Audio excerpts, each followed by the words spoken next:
So it's Sunday night and we officially just wrapped up All-Star Weekend. Yesterday on Saturday, we had the Skills Challenge, followed by the 3-point contest and the dunk contest. And spoiler alert, I enjoyed 2 out of those 3. And today on Sunday night, we had the main event All-Star game. So let's first start out with my recap on the Skills Challenge. Unfortunately, my takeaway from this year's All-Star Weekend is we may have to do away with the Skills Challenge altogether. It was borderline unwatchable, seeing Jordan Clarkson mope around the course like he doesn't want to be there, and Thanasis Antetokounmpo trying to make a bounce pass from free throw line to half court. There's a lot of buzz going around about replacing the NBA dunk contest with a one-on-one tournament. Although I do think a one-on-one tournament is a good idea, I don't think we should replace the dunk contest, and this year is proof of why. It's gonna have some down years in between the hits, but this year a guy like Mac McClung has revived the dunk contest and showed us why it needs to stay around. So I'm a believer in the one-on-one tournament, but I'm also a believer in the dunk contest, meaning I think the one-on-one tournament needs to replace the Skills Challenge. No matter the degree of player that you could get to participate, it doesn't matter if it's Spencer Dinwiddie and Bones Highland. We had Spencer Dinwiddie on here. He said nobody, nobody wanted. Nobody's beating me in once. I promise you that. Okay. Nobody's beating me in once. We need to, like at the guard spot, no. Or a Kyrie and KD. I think it's going to be a major improvement from the Skills Challenge. I don't know the exact numbers, but I'm presuming that viewership goes way down during the Skills Challenge. It's no one's favorite event.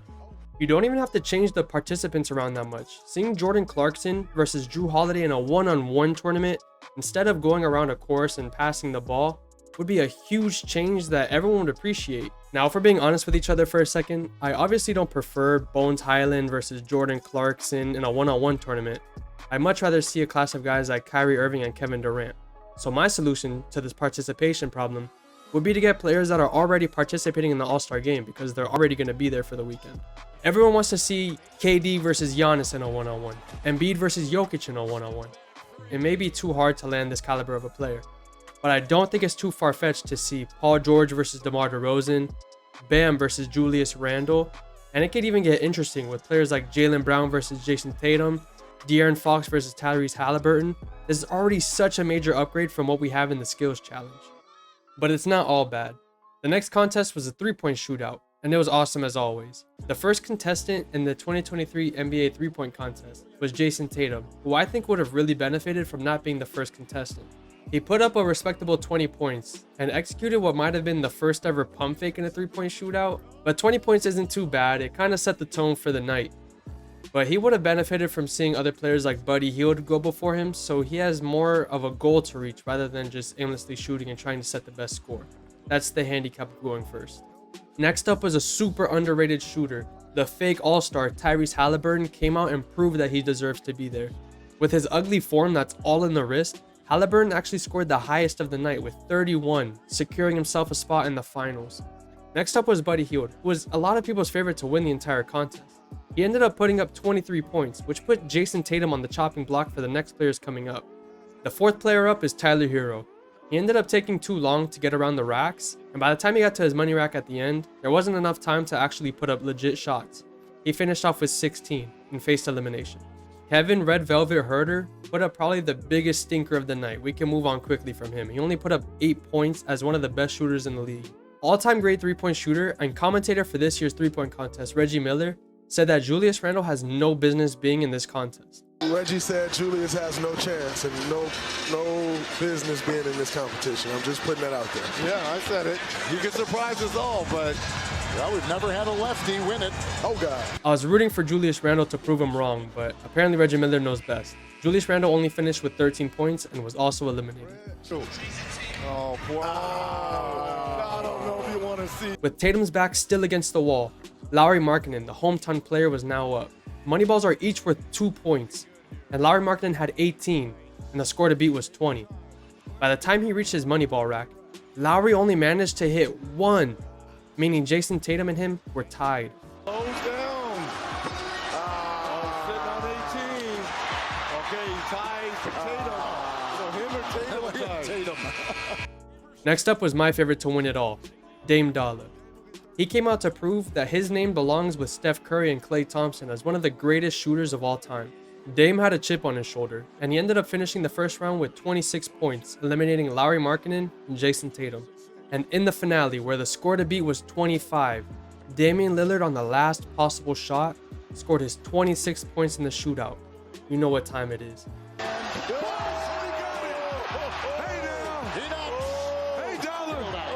And to close out Saturday night was the 2023 dunk contest, which featured Trey Murphy III, Jericho Sims, KJ Martin, and Mac McClung.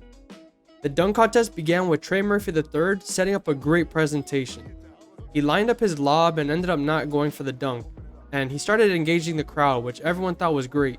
Next thing you know, Jose Alvarado sneaks in from the baseline, his signature steal, grabs the ball, throws it off the backboard, and Trey Murphy III goes for a dunk that we've never seen. This dunk contest was good. We had the first good dunk contest in years, but the commentators came in expecting a terrible one, and that's the energy that they brought. It actually became upsetting for me as a fan who was enjoying the dunk contest for the first time in a while, and after each dunk, it was just the commentators being upset about what they were getting. They asked to see dunks that we've never seen before, and for them to actually go in on the first try, and we got both of those, and they still complained. It felt like they were trying to push the narrative that the dunk contest needs to come to a close, which I just disagree. This dunk contest was great, and the commentators fell short. At 6'2", Mac McClung jumped over 2 people, tapped the ball off the backboard, and finally reverse dunked it all in one motion. And the reaction from Kenny the Jet Smith is, I gotta see if he hit the backboard. That's a 50 smile. Well, I gotta see it in slow motion. I'm not refereeing the basketball, man. If he hit the glass, come on, Kenny, that's crazy. He hit the glass. But it was very clear that he did. He gotta hit the, not from my ankle. Oh, that's crazy. Oh, come on, Kenny. Not from my ankle. are you kidding me? Where's the energy?